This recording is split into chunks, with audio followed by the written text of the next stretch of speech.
হচ্ছে যে আমাদের অনেক সময় সালাত ছুটে যায়, তো ছুটে যাওয়া বা কাজা নামাজগুলো আমরা কিভাবে পড়ব বা কাজা সালাত আদায়ের পদ্ধতি কি? জি, কাজা সালাতের ক্ষেত্রে আমাদের দেশে অনেক বানানো, মন গড়া, নিজেদের থেকে আবিষ্কার, মানে কি বলে এটা, কোন রকমের মানে দলিল নাই, কোন প্রবলেম নাই, মন যেভাবে বলেছে ফতোয়া আমি দিয়ে দিয়েছি।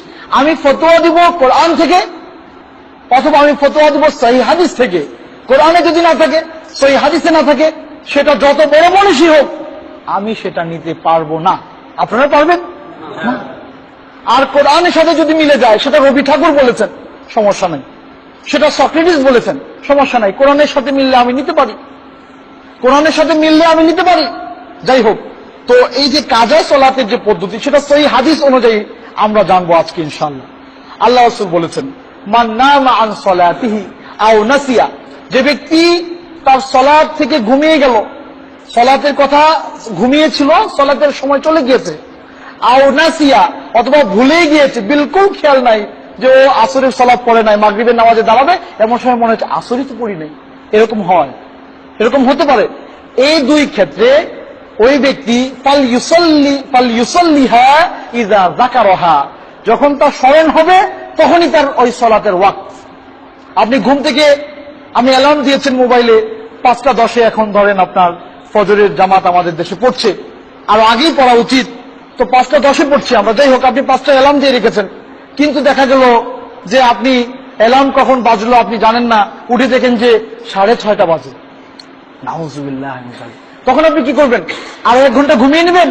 না, তখন যখন উঠে গেছেন তখন এই চিন্তা করবেন না যে সূর্য তো উঠে গিয়েছে, আরো 1 ঘন্টা ঘুমিয়ে নেই, তারপর উঠে কাজা পড়বো না। এই কাজা হবে না। যখন ঘুম ভাঙলো, আপনার খেয়াল আসলো, আপনার আকল আসলো, হ্যাঁ আমি ঘুম থেকে জেগেছি, তখনই আপনার শীত হোক গরম হোক যাই হোক, আপনার প্রবৃত্তিকে আপনি পেছনে ফেলে দিয়ে উঠে গিয়ে ওযু করে 2 রাকাত সুন্নাহ আর 2 রাকাত ফরজ আপনি আদায় করতে পারেন। এটা আপনার কমপ্লিট নামাজ আদায় হয়ে যাবে। আবার আপনি যদি টোটালি ভুলে যান, খেয়াল নাই, আসরের সালাতে গিয়ে দাঁড়িয়েছেন, মনে হলো জোহরই তো পড়ি নাই, তখন আপনি জোহরের সালাত পড়ে নেবেন, ওইটাই আপনার ওয়াক্ত।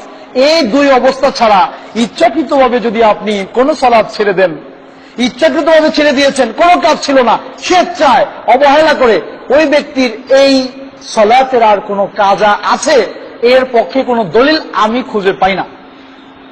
এই যে আপনার একসাথে এত ওয়াক্ত কাজা, এই উমরি কাজা, এই কাজা সেই কাজা বলে যত কাজার পদ্ধতি আছে, এই কাজার কোনো পদ্ধতি আমরা সহিহ হাদিসে খুঁজে পাই না। যদি পাই আমরা আমল করব, কিন্তু না পেলে আমরা কিভাবে? নিজেদের থেকে তো ইবাদত করা যায় না ভাই, নিজের থেকে ইবাদত হয় না। সব হয়, নিজের থেকে ইবাদত হয় না। ইবাদতটা আল্লাহ রাসূল যেভাবে দেখিয়ে গিয়েছেন এইভাবেই হতে হবে। আল আসলু ফিল ইবাদাতি আল মানউ, ইবাদতের ক্ষেত্রে মূলনীতি হচ্ছে করা যাবে না যতক্ষণ না পর্যন্ত আমি না পাবো আল্লাহ রাসূল করেছেন। তো রাসূলের যুগে এই সিস্টেম, সাহাবায়ে কেরাম একদম নামাজ ছেড়ে দিতেন, আর মানে 1 দিন 2 দিন 5 দিন 7 দিন সারা জীবন সালাত পড়েন নাই, এরকম কোন সাহাবী কেউ আমল করেন নাই। ওনাদের আমল এরকম ছিল না। আমার এবং আপনার যদি হয়ে থাকে, আল্লাহর কাছে তওবা করতে হবে, বেশি বেশি নফল ইবাদত করতে হবে, দান সদকা করতে হবে, যাতে করে এই যে আমার ল্যাকিংস হলো এটা যেন মানে পূরণ হয়। যেহেতু আল্লাহ রাসূল বলেছেন, আউয়ালু মা ইউহাসাবু বিহি ইয়াউমাল কিয়ামা as-সালাত, কিয়ামতের দিন আল্লাহ সুবহানাহু ওয়া তাআলা সর্বপ্রথম সালাতের হিসাব নেবেন।